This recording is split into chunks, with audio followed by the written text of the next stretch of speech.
roja como una grama, era un grillo singular.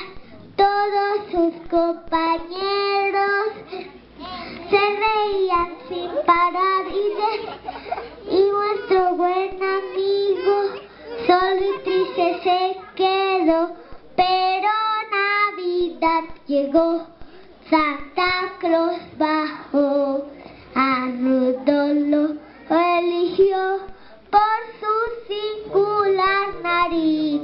Vámonos, Rudolf, porque llega Navidad. Vámonos, Rudolf, porque llega Navidad. Rudolf era un reno que tenía la nariz roja como una grama, era un grillo singular.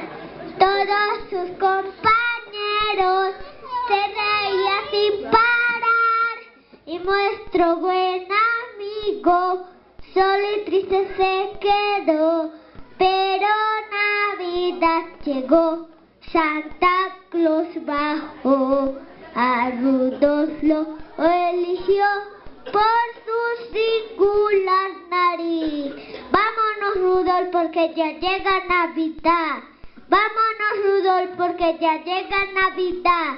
Rudolf fue un reno que tenía la